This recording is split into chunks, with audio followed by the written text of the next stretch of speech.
Hello friends, RSS teaching centre में आपका स्वागत है। आज हम करंट अफेयर में जो वर्तमान में यानी कि नवगठित जांच समितियां के जो समिति गठन हुआ है उसके बारे में हम डिस्कशन करेंगे। तो फर्स्ट नंबर क्वेश्चन से क्या कर रहा है?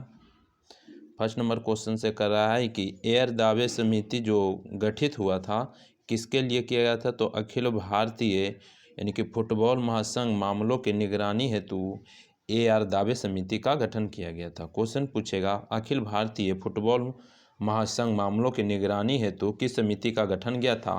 तो इसका जो सही आंसर है यानी कि एआर दावे समिति का गठन किया गया था। क्या किया गया था? एआर दावे समिति का गठन किया गया था। तो नेक्स्ट की बात करेंगे। नेक्स्ट में क्या कर रहा है कि कहेगा कि डिफॉल्टरों से पैसा की वसूल हेतु कौन समिति का गठन किया गया था? तो हम कहेंगे कि इसका गठन जो किया गया था प्रदीप नंद राजयोग समिति, यानी कि डिफॉल्टरों से पैसा की वसूल हेतु कौन सी समिति का गठन किया गया था? तो इसका जो सही आंसर है प्रदीप नंद राजयोग समिति का गठन किया गया था।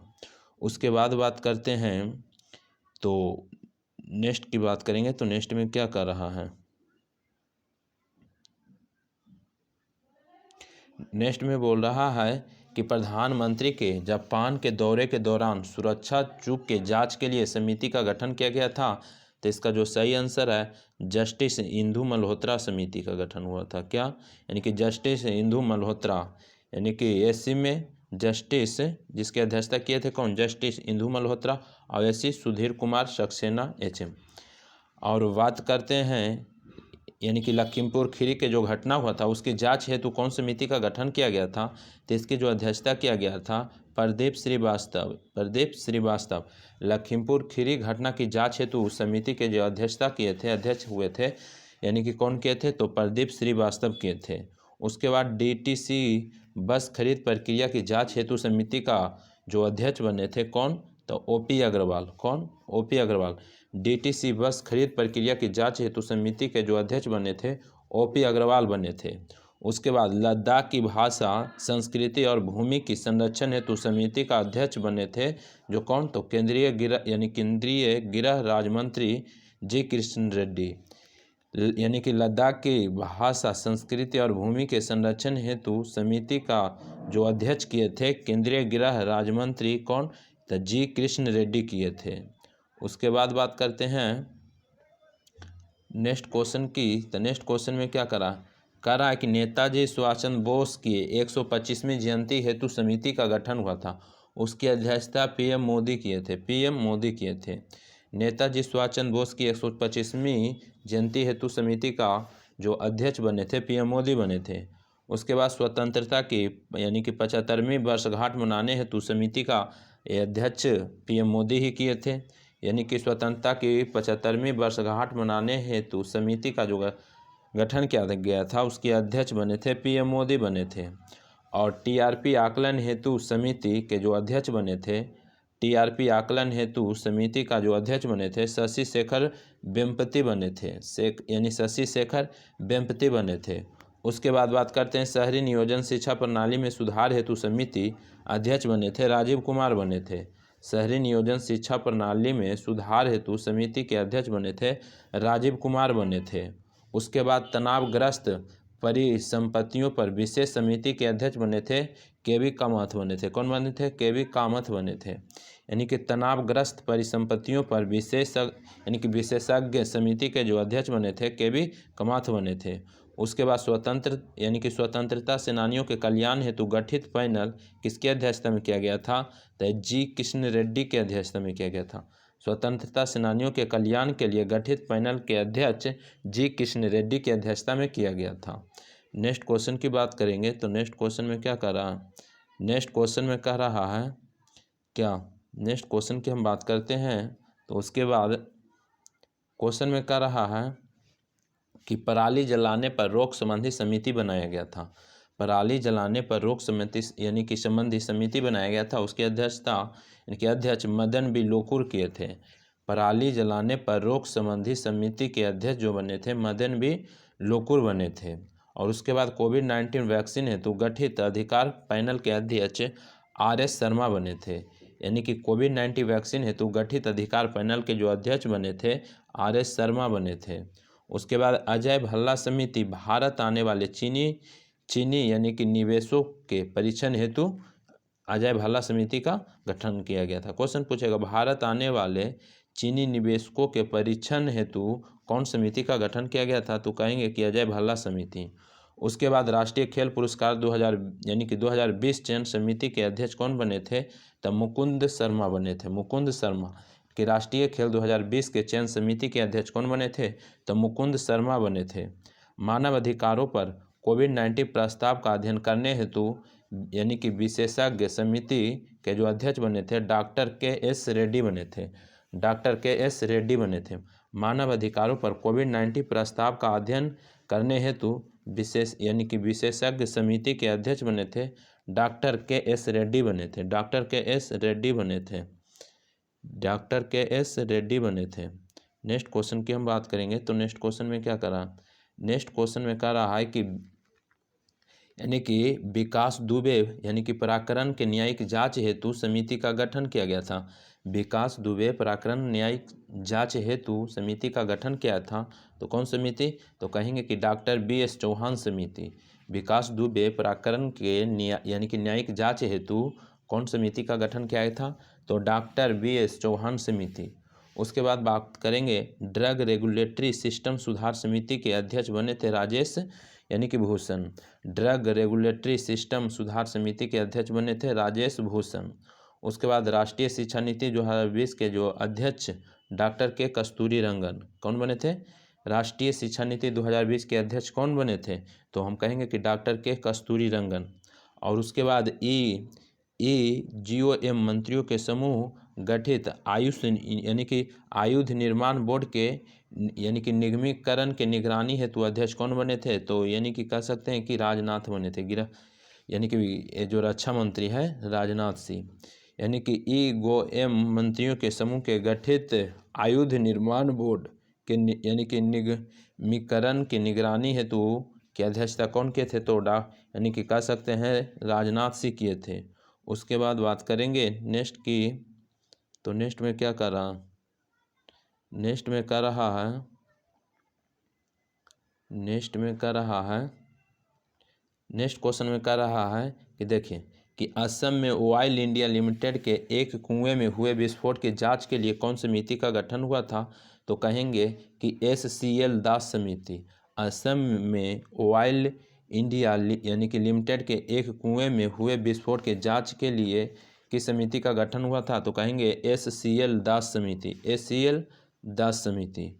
उसके बाद कहेंगे सरकारी आंकड़ों में राजनीतिक हस्तक्षेप रोकने हेतु कौन समिति का गठन हुआ था, तो कहेंगे कि प्रणब सेन समिति। प्रणब सेन समिति। सरकारी आंकड़ों में राजनीतिक हस्तक्षेप रोकने के लिए कौन समिति का गठन हुआ था, तो कहेंगे प्रणब सेन समिति। उसके बाद कोविड-19 संबंधित तनावग्रस्त परिसंपत्तियों के समाधान के लिए वित्तीय मापदंडों का सुझाव देने हेतु कौन समिति का गठन हुआ था, तो कहेंगे के.वी. कामत समिति। कोविड-19 संबंधित तनावग्रस्त परिसंपत्तियों के समाधान के लिए वित्तीय मापदंडों का सुझाव देने हेतु यानी कि किस समिति का गठन हुआ था, तो कहेंगे कि के.वी. कामत समिति। के.वी. कामत समिति। नेक्स्ट क्वेश्चन की हम बात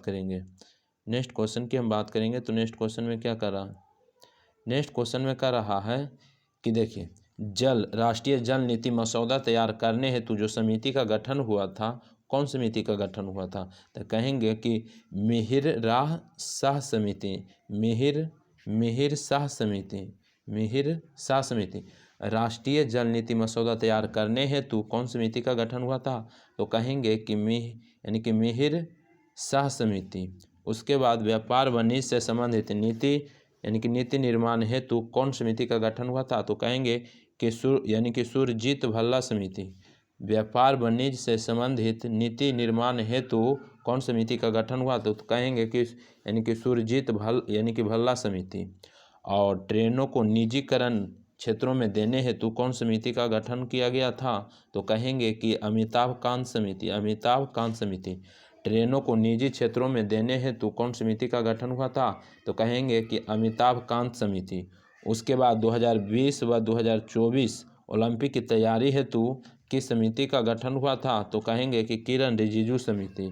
2020 व 2024 ओलंपिक की तैयारी हेतु किस समिति का गठन हुआ था, तो हम कहेंगे कि किरण रिजिजू समिति, किरण रिजिजू समिति। अब नेक्स्ट क्वेश्चन की बात करेंगे तो नेक्स्ट क्वेश्चन में क्या कर रहा है, नेक्स्ट क्वेश्चन में क्या कर रहा है, नेक्स्ट क्वेश्चन में कुछ और समिति दिया हुआ है।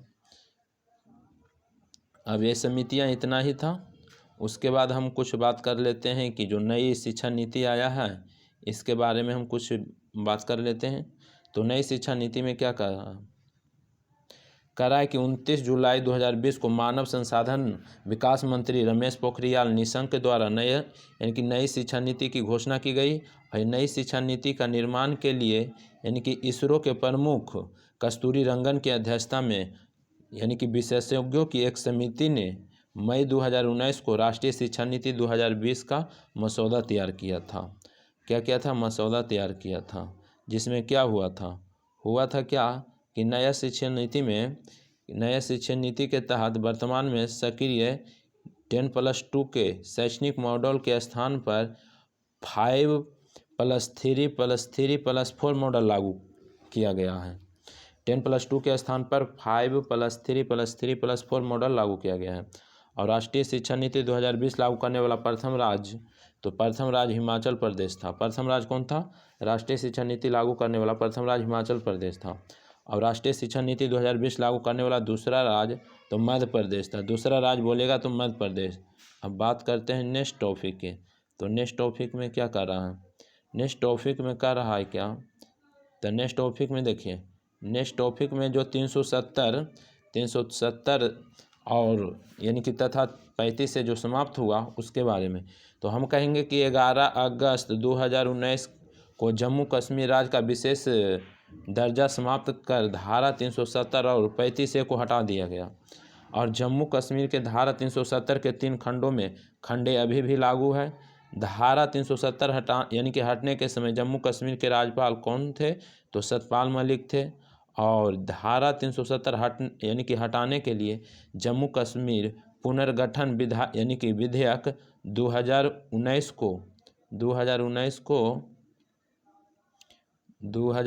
को यानी कि क्या हुआ था, तो गृह मंत्री यानी कि 2019 को गृह मंत्री अमित शाह ने 5 अगस्त 2019 को राज्यसभा में पेश किया था। 5 अगस्त 2019 को राज्यसभा में पेश किया गया था। और जम्मू कश्मीर राज्य के 2 केंद्र शासित प्रदेश जम्मू कश्मीर और लद्दाख के रूप में 31 अक्टूबर 2019 को अस्तित्व में लाया। यानी कि 31 अक्टूबर 2019 को क्या किया, अस्तित्व में लाया। और नेक्स्ट की बात करेंगे तो नेक्स्ट में क्या कर रहा है, और बात करेंगे कि देखिए केंद्र शासित प्रदेश जम्मू कश्मीर के जो पहले उपराज्यपाल थे गिरीश चंद्र मुर्मू तथा लद्दाख के पहले उपराज्यपाल राधा कृष्ण माथुर थे। यानी कि कहेगा कश्मीर के पहले उपराज्यपाल कौन थे, तो कश्मीर के थे यानी कि गिरीश चंद्र मुर्मू। लेकिन लद्दाख के बोलेगा तो लद्दाख के राधा कृष्ण माथुर थे, यानी कि बने थे। नेक्स्ट टॉपिक की हम बात करेंगे तो नेक्स्ट टॉपिक में क्या करा, नेक्स्ट टॉपिक की बात करेंगे तो नेक्स्ट टॉपिक में इनकी नीति आयोग के बारे में है। तो नीति आयोग भारत सरकार द्वारा 1 जनवरी 2015 को गठित एक नई संगठन है जिसमें योजना आयोग के स्थान पर बनाया गया था, सही है। और दूसरा में कह रहा है कि नीति आयोग एक गैर संवैधानिक निकाय है और नीति आयोग के अध्यक्ष प्रधानमंत्री होते हैं, ये भी सही है। और नीति आयोग के प्रथम उपाध्यक्ष अरविंद पनगड़िया थे, ये भी सही है। और नीति आयोग के प्रथम सीईओ थे जो यानी कि श्री खुल्लर थे, यानी कि नीति आयोग के प्रथम सीईओ सिंधु श्री खुल्लर थे। और बात करेंगे अब कुछ goods and service tax GST की बात करेंगे।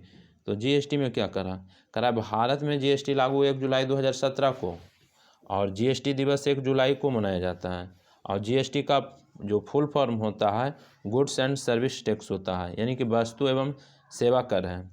जीएसटी के लिए 122वां संविधान संशोधन बिल 2014 में संसद में प्रस्तुत किया गया था और 101वां संविधान संशोधन के तहत भारत में जीएसटी लागू किया गया। और जीएसटी पंजीयन संख्या कुल जो डिजिट होता है जीएसटी में 15 डिजिट होता है। और जो जीएसटी जो दरें हैं निर्धारित किया गया है, जीएसटी का दर वो इस प्रकार है, यानी कि जीएसटी के जो दर था 5%, 12%, 18%, 28%, 5, 12, 18, 28 है। और जीएसटी 3 प्रकार के था, SGST, CGST और IGST। तो आप देख रहे हैं, SGST का मतलब state goods and service tax, CGST का मतलब central goods and service tax, उसी प्रकार से IGST का मतलब integrated goods and service tax. तो इस प्रकार से था। तो बस आज भर इतना ही रहने देते हैं आज। फिर नेक्स्ट वीडियो में अलग टॉपिक के लाएंगे। तो बस आज भर इतना ही। जय हिंद, जय।